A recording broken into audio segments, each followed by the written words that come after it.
Perkenalkan, saya Humi Hamifah yang saat ini sedang menempuh studi Magister Manajemen di PPM School of Management kelas eksekutif angkatan 78.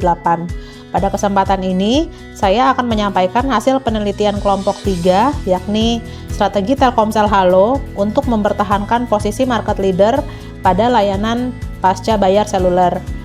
Penelitian ini berfokus pada bagaimana Telkomsel Halo mempertahankan posisi market leader di tengah pasar yang semakin jenuh, kompetisi makin agresif, dan ekspektasi pelanggan premium semakin tinggi. Kerangka yang kami pakai runut, yakni analisis eksternal atau EFE, datang dari Pestel dan Five Forces, lanjut ke analisis internal atau IFE dari Value Chain and Frio, baru masuk ke SWOT and TOS Analysis, IE Matrix, pemilihan prioritas strategi melalui KSPM, dan ditutup dengan balance scorecard, business model canvas, serta roadmap strategi. Jadi bukan cuma sekedar analisis, tapi sampai ke strategi prioritasnya apa dan bagaimana implementasinya. Kita mulai dari profil perusahaan. Telkomsel ini bukan pemain biasa. Telkomsel Halo memegang positioning sebagai operator dengan jangkauan paling luas dan basis pelanggan besar. Dalam ekosistemnya, Telkomsel tidak berdiri sebagai telco saja, melainkan bergerak ke digital ekosistem, produk dan layanan yang luas. Dalam portofolio itu, Telkomsel Halo punya peran yang unik. Telkomsel Halo bukan hanya mengejar volume seperti prepaid, tapi juga mengejar kualitas revenue. Biasanya terlihat dari ARPU, loyalitas, dan stabilitas pendapatan. Jadi logika kartu Halo, kalau pelanggan premium puas dan merasa aman, maka pelanggan premium akan bertahan lebih lama, churn turun, dan margin lebih terjaga. Tantangannya, pelanggan premium itu justru paling sensitif terhadap pengalaman atau experience. Mereka bukan cuma menuntut kuota, tapi juga menuntut seamless service, jaringan stabil, layanan prioritas, dan tagihan jelas, komplain cepat, serta benefit yang terasa premium. Kartu Halo bermain di trust dan experience. Kalau trust turun sedikit saja, pelanggan premium punya banyak pilihan untuk pindah. Lanjut ke analisis eksternal. Dari Pestel, ada beberapa isu yang paling menggerakkan strategi Halo. Dari analisis Pestel ini, kami menemukan bahwa industri telekomunikasi sangat dipengaruhi oleh regulasi pemerintah, tekanan ekonomi, dan perkembangan teknologi. Secara politik dan legal, regulasi spektrum dan perlindungan data menjadi faktor kunci. Secara ekonomi, pelanggan semakin sensitif terhadap harga. Secara sosial, ekspektasi terhadap kualitas layanan semakin tinggi. Dan secara teknologi, 5G dan digital ekosistem membuka peluang tetapi membutuhkan investasi yang besar. Dari sisi eksternal, analisis Pestel menunjukkan bahwa dukungan pemerintah terhadap digitalisasi nasional adalah peluang besar. Namun, biaya spektrum yang tinggi tetap menjadi ancaman operasional. Selanjutnya, kami menggunakan Porter's Five Forces untuk memahami intensitas persaingan industri. Dari ancaman pendatang baru, terlihat relatif rendah karena industri telekomunikasi memiliki hambatan masuk yang tinggi berupa investasi jaringan, dan regulasi. Dari daya tawar pelanggan termasuk tinggi, terutama karena pelanggan memiliki banyak pilihan operator dan cenderung menggunakan multi-SIM. Bahkan pelanggan premium pun kini semakin rasional dan menuntut value lebih. Daya tawar pemasok teknologi cukup tinggi, terutama vendor jaringan dan penyedia teknologi global. Ancaman substitusi meningkat, terutama dari layanan OTT dan Internet-based communication yang mengurangi ketergantungan pada layanan seluler tradisional. Tingkat persaingan antar operator sangat tinggi, ditandai dengan perang harga, bundling agresif, dan inovasi produk yang sangat cepat. Dari Five Forces menunjukkan bahwa industri ini kurang menarik jika hanya bersaing di harga. Jadi kesimpulannya, kompetisinya ketat dan margin bisa tergerus. Maka Halo tidak boleh perang harga. Dia harus menang lewat diferensiasi kualitas, layanan prioritas, dan trust. Dari analisa EVE, hasil skor Telkomsel Halo adalah 3.01. Artinya, secara eksternal, kartu Halo cukup kuat merespons peluang dan menekan ancaman. Interpretasinya, peluang seperti transformasi digital, pertumbuhan kelas menengah dan kebutuhan data premium itu benar-benar bisa dimonetisasi oleh Telkomsel Halo. Tapi ancamannya tetap nyata, biaya spektrum, kompetisi agresif, dan churn. FEE tinggi itu artinya peluang pasar ada. Jadi masalahnya bukan pasarnya jelek, melainkan apakah internal kita cukup siap untuk mengeksekusi. Lanjut ke analisis internal, kita menggunakan value chain dan Frio analysis. Analisis internal dimulai dari value chain untuk melihat sumber pencapaian nilai. Pada aktivitas utama, keunggulan Telkomsel Halo terletak pada operasi jaringan, pelayanan pelanggan, dan after sale service. Pada aktivitas pendukung, kekuatan terbesar berada pada infrastruktur perusahaan dan pengembangan teknologi. Namun, kompleksitas proses dan sistem legacy menjadi sumber inefisiensi yang perlu diperbaiki. Selanjutnya, kami menggunakan Frio Framework untuk mengidentifikasi sumber keunggulan kompetitif. Dari Frio, brand trust memenuhi 4 kriteria Frio, yakni valuable rare, difficult to imitate, dan well organized, serta menjadi sustained competitive advantage. Kualitas jaringan bersifat valuable dan difficult to imitate, tetapi tidak sepenuhnya rare, sehingga masuk kategori temporary advantage. Sementara itu, sistem internal dan kapabilitas digital belum sepenuhnya memenuhi aspek organization, sehingga belum menjadi keunggulan kompetitif. Ini menunjukkan bahwa aset kuat tidak otomatis menghasilkan keunggulan jika organisasi belum siap mengelolanya. Dari analisa IVE, total skornya 2.60. Ini posisi internalnya sedikit di atas rata-rata, tapi tidak sekuat yang diasumsikan banyak orang untuk market leader. Interpretasinya, Telkomsel Halo itu seperti strong body but weak agility. Kuat secara aset dan legacy, tapi ada kelemahan struktural yang menghambat kelincahan digital. Artinya, jika pasar berubah cepat, yang menang bukan hanya yang paling besar, tapi yang paling cepat beradaptasi. Ini turning point dari analisis kita. Eksternal kuat dibuktikan dari FEE 3.01, tapi internal hanya slightly above average, yakni skor EVA di 2.60. Artinya, tantangan Telkomsel Halo lebih bersifat internal daripada eksternal. Kita lanjut ke analisis SWOT. Dari sisi strength, Telkomsel Halo memiliki posisi sebagai market leader dengan tingkat trust pelanggan yang tinggi, didukung oleh jaringan yang kuat, serta dominasi kuat. Selain itu, dukungan dari Telkom Group memberikan keunggulan struktural yang sulit ditiru oleh kompetitor. Dari sisi weakness, Telkomsel Halo masih menghadapi tantangan berupa sistem legacy, khususnya pada billing, yang terdampak pada rendahnya agility organisasi. Struktur harga yang relatif mahal, serta keterbatasan personalisasi layanan juga memperbesar resiko gap talenta digital dan menurunkan fleksibilitas dalam merespon kebutuhan pelanggan premium.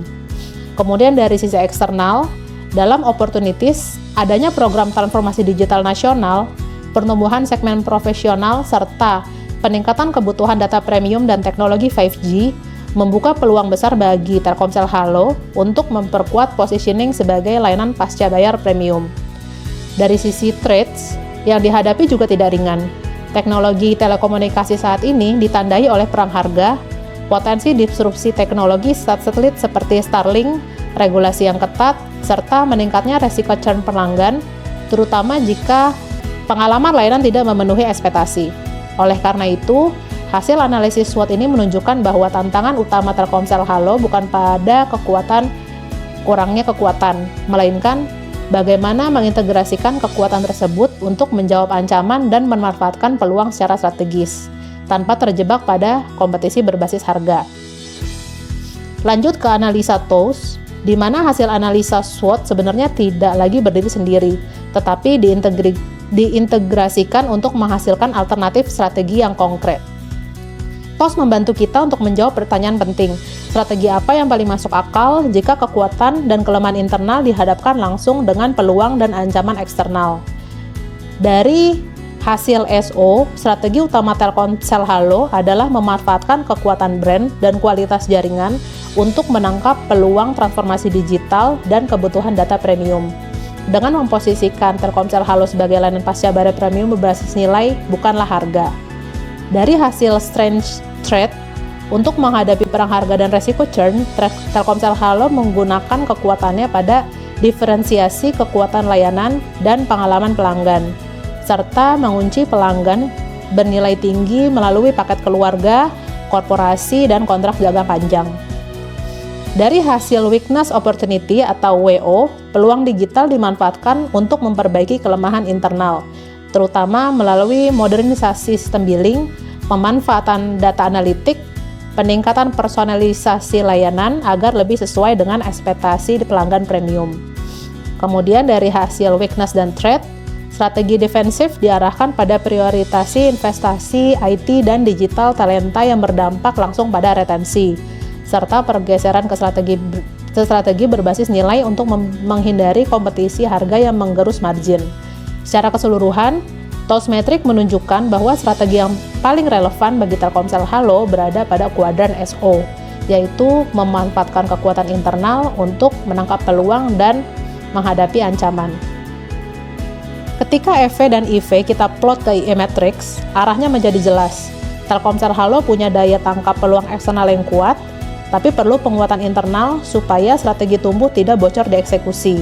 Jadi, IE Matrix mengarahkan kita pada strategi yang sifatnya growth dengan penguatan fondasi, bukan growth yang agresif tapi rapuh.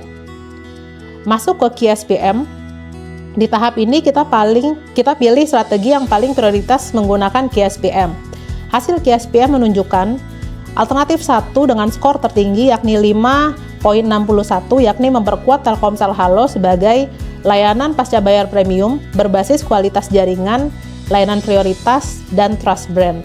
Kenapa alternatif 1? Karena alternatif 1 yang paling fit dengan kondisi sekarang. Peluang pasar premium ada, kekuatan internal Halo memang ada di trust dan jaringan. Dan strategi ini relatif lebih rendah kompleksitasnya dan implementasinya dibanding bundling besar-besaran atau ekspansi 5G yang butuh kesiapan sistem dan investasi yang besar. Key SPM mengunci keputusan prioritas pertama itu penguatan kartu Halo Premium, 5G Premium, dan bundling digital itu penting, tapi masuk sebagai strategi lanjutan setelah fondasi beres. Setelah strategi dipilih, kita turunkan ke balance scorecard supaya tidak berhenti sebagai ide saja. Di balance scorecard, pada perspektif keuangan, fokusnya revenue naik, ARPU premium terjaga, margin kontribusi pasca bayar stabil. Dari perspektif pelanggan, fokusnya loyalitas premium naik, churn turun, customer satisfaction meningkat, brand image makin kuat. Dari perspektif proses bisnis internal, fokusnya adalah kualitas layanan dan reliability, SOP yang benar-benar customer experience, perbaikan titik komplain, dan penguatan feedback loop. Dari perspektif learning and growth, fokusnya adalah penguatan talenta digital di divisi HR, data dan analitik, pada teknologi, dan budaya customer centric pada organisasi. BSC ini memastikan strategi premium kita tidak cuma branding, tapi benar-benar mengubah menjadi target kerja dan inisiatif. Pada penelitian ini, kami menetapkan KPI utama sebagai bentuk penerjemah strategi Telkomsel Halo dalam target yang terukur dan dapat dieksekusi. KPI ini disusun menggunakan pendekatan balance scorecard sehingga mencakup 4 perspektif utama. Dari sisi keuangan, fokusnya adalah meningkatkan nilai pelanggan premium melalui pertumbuhan ARPU, menjaga margin kontribusi pasca bayar, serta mengoptimalkan monetisasi dan efisiensi investasi jaringan. Pada perspektif pelanggan, KPI diarahkan untuk menurunkan churn, meningkatkan kepuasan dan loyalitas pelanggan Halo, serta memperpanjang hubungan jangka panjang dengan pelanggan yang bernilai tinggi. Pada proses bisnis internal, fokus utamanya adalah mengurangi keluhan billing, menekan risiko bad debt, dan mendorong digitalisasi proses administrasi agar pelanggan lebih konsisten dan transparan. Sementara itu, dari perspektif learning and growth, KPI difokuskan pada pemenuhan talenta digital, peningkatan kapabilitas analitik, serta pembentukan budaya kerja yang agile dan customer centric. Dengan KPI ini, strategi Telkomsel Halo tidak berhenti sebagai konsep, tapi diterjemahkan menjadi arah kerja yang jelas dan terukur. Kemudian, kami juga membuat bisnis model canvas. Di bisnis model canvas, kami memetakan Telkomsel Halo untuk menunjukkan pergeseran strategi dari pendekatan berbasis volume menuju model bisnis berbasis nilai. Dari sisi value proposition, Telkomsel Halo menawarkan worry-free experience, jaringan yang paling andal, serta layanan prioritas tanpa antrean. Nilai yang relevan bagi pelanggan premium yang mengutamakan kenyamanan dan kepercayaan. Dari nilai tersebut disampaikan kepada segmen profesional, eksekutif, serta pelanggan korporasi dan BUMN melalui channel digital seperti My Telkomsel dan platform digital lainnya, dengan pendekatan personal assistance dan dedicated support dalam menjaga hubungan pelanggan. Untuk mewujudkan nilai tersebut, key activities difokuskan pada optimalisasi jaringan, pengelolaan customer experience, dan risk profiling yang didukung oleh key resources utama berupa band trust dan infrastruktur jaringan Telkomsel. Model ini dijalankan bersama key partners, khususnya vendor infrastruktur dan penyedia teknologi, dengan struktur biaya yang didominasi oleh investasi jaringan, modernisasi IT, dan biaya operasional.